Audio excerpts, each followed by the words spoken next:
자, 반갑습니다. 오랜만에 돌아온 잉맨 씹덕 교수님의 강의 시간. 예전에 제가 좋은 톰보이란 무엇인가 라는 강의를 한번 해본 적이 있었는데요. 오늘은 오타쿠들의 롤모델을 알아보는 시간을 가져보도록 하겠습니다. 오타쿠들의 롤모델? 누가 있을까요? 왼쪽에 보이는 이 3인방.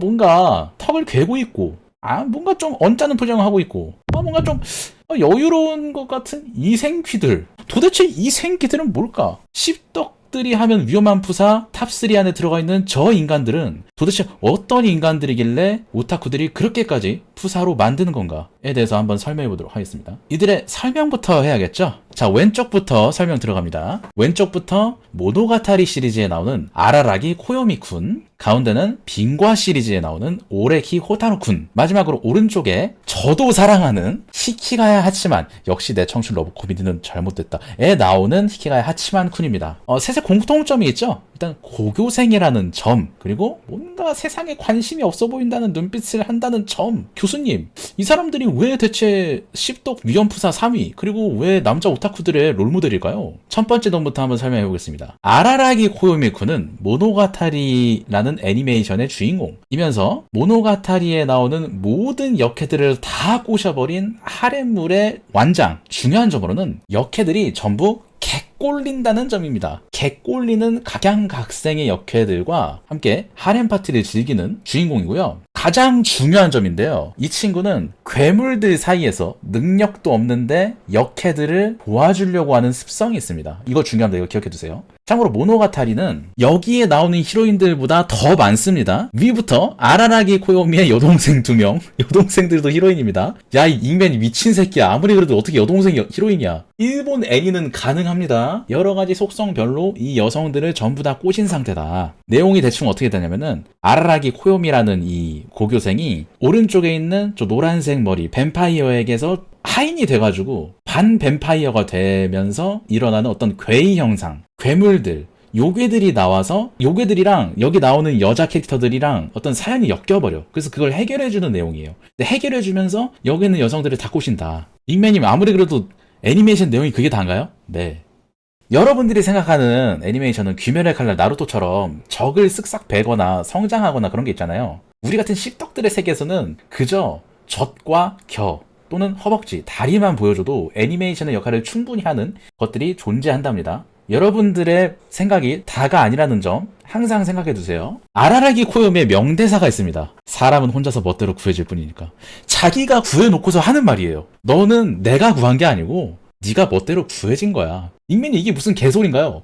개소리 맞아요. 그 개소리가 아라라기 코요미의 멋진 점이에요. 그리고 네가 인생의 달인이야는 뭐냐면은 너 혼자 모든 걸 짊어지려 하지 마라. 이거를 돌려서 쓰꼬미식으로 한번 얘기해 본 겁니다. 어쨌든 이런 명대사가 있고요. 두 번째, 오레키 호타루로. 이 친구는 빙과라는 시리즈에 나온 친구인데 약간 탐정 포지션입니다. 그래서 기본적으로 똑똑해요. 똑똑하고 좀 잘생겼고, 제일 중요한 게 별일 아닌 듯 한 것을 능숙하게 처리하는 능력이 있어요. 얘가 충분히 능력은 되는데 만사를 다 귀찮아해. 그래서 하는 대사도 에너지 낭비를 초과하는 일은 하고 싶지 않다. 이런 게 기본적으로 탑재가 되어 있습니다. 그러니까 이런 거예요. 사건이 일어났어. 그러면 도와주세요 호타루쿤 하면은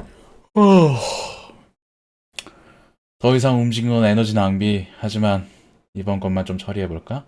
이런 식으로 가는 거예요. 별거 아닌 듯 취급하는 게 좀 포인트입니다. 그리고 정실이 치탄다 에루짱인데 정말로 씹덕망상이다. 이렇게 이쁜 미소녀가 그에게 자꾸 신경 쓰인다. 이런 말을 하면서 다가오는데 그냥 씹덕망상이에요. 어쨌든 빠르게 넘어가겠습니다. 자, 마지막으로 히키가야 하치만. 잉맨도 한때 이 녀석을 롤모델로 살았던 적이 있었더랬죠. 자, 이 녀석의 특징은 누구보다도 남을 위하는데 찐따야. 찐따인데 약간 어쩔 수 없이 찐따가 됐으면서도 씹덕이고, 그러면서도 다른 사람한테 친해지는 걸 싫어하지만 마음은 따뜻해서 누구보다도 남을 위하는 사람입니다. 얘의 포인트는 자기가 상처받는 것, 어떤 이의 문제를 해결하는 과정에서 알파메이처럼 멋있게 해결하는 게 아니고 자기 몸을 바쳐서 해결을 해요. 예를 들어서 어떤 여자애가 왕따를 당하고 있어. 그럼 얘가 대신 그 화살을 대신 맞아주면서 자기가 상처받는 거를 개의치 않아 하면서 탱커로 해. 그러면서 자기가 상처받는데 그 받으면서 주변 히로인들이 얘를 보면서 고통스러워하는 어떻게 보면 예수의 마음가짐을 가진 녀석이다. 근데 이게 멋있는 게 그 와중에도 아무것도 바라지 않으면서 자기 희생하면서 무엇보다도 바라지를 않는,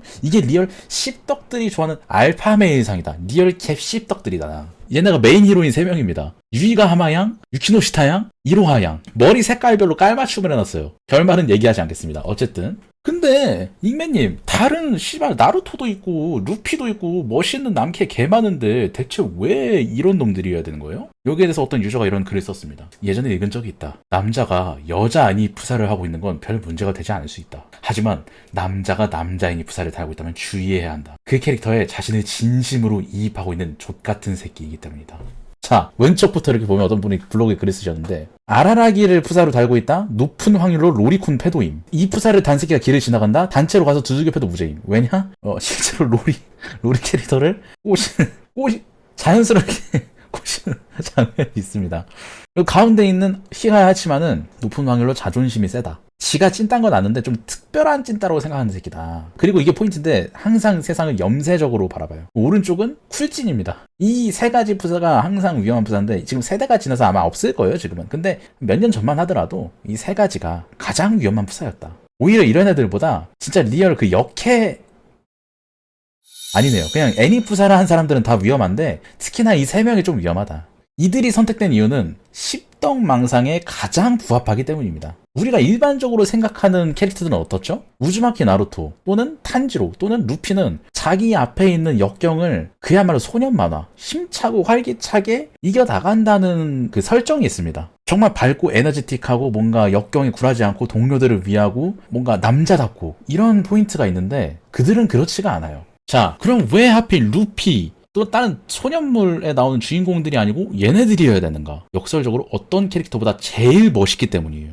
약간 찐따 같은데 왜 멋있죠? 그들의 포인트, 공통점이 있습니다. 이 3가지 캐릭터의 공통점이. 관심이 없는 듯 하지만 불의를 참지 못하고 폭력을 쓰지 않은 상태에서 사건을 해결해요. 그리고 만사가 귀찮지만 정의를 위해서 스스럼 없이 움직입니다. 이 만사가 귀찮지만이 포인트예요. 왜냐면은 잔인한 말일 수도 있지만 우리 같은 씹덕들은 학생 때 반에서 조용한 이유가 만사가 귀찮아서라고 퉁칠 수 있기 때문에, 그런 식으로 자기 위로를 할 수 있기 때문에 저런 식의 회로가 돌아가면 자신하고 동기화가 되는 게 편해요. 그렇기 때문에 저 3명이 선택이 된 것이다. 근데 얘네는 만사가 귀찮은 와중에도 개 이쁜 색깔변 히로인들이 다가오는 게 덤입니다. 근데 이게 제일 중요해요. 이렇게 사는데도 히로인들이 다가와 준다는 거. 자기 스스로 현실에서 따라할 수 있을 만한 영역이에요. 히로인들의 호감도를 자기가 의식하지 못한 상태로 올려버립니다. 근데 그걸 신경 쓰지 않는 게 포인트고요. 서비스 씬은 두둑해야 돼요. 제일 중요한 건 이겁니다. 현실에서 가능한 정도의 행동력을 보여주는 거. 왜? 나루토를 보세요. 그걸 역경을 극복하는 게 쉬워 보입니까? 전혀 아니에요. 아프고 고통스럽고 왕따당하고 그럼에도 불구하고 일어서야 돼요. 탄지로도 힘들죠? 루피도 힘들죠? 다 어려운 길이에요. 근데 얘네는 나랑 상황이 비슷한 것 같은데? 라는 착각을 일으켜요. 그 와중에서도 일어난 일들이 나도 뭔가 현실에서 저런다면 저 정도는 할 수 있을 것 같은데? 라는 생각이 좀 들게 만듭니다. 그래서 롤모델로 삼기가 쉽다. 그게 가장 큰 문제예요. 롤모델로 삼기가 쉽기 때문에 그들로 빠지는 것이다. 자, 결론은 이 셋의 가장 큰 공통점은 자기 희생을 아무렇지도 않게 하는 예수의 마음가짐을 가지고 있다. 그리고 무언가를 바라거나 의식하지도 않는다. 왜냐면 그게 간지니까. 근데 이 캐릭터들을 보고 나서 학교에서 그 비슷한 행동을 했을 가능성이 있어요. 찐따들이 이거 떨어뜨렸는데 라든가 진짜 말도 안 되는 대사와 행동으로 갑자기 어제 봤던 히키가야 하치마를 좀 한번 생각해볼까? 저 여자애를 저 위험에서 구해내볼까? 하면서 현실에서 시도했는데 아마 사커킥, 찐따 사커를 당했을 가능성이 굉장히 높다. 절대 따라하지 마세요.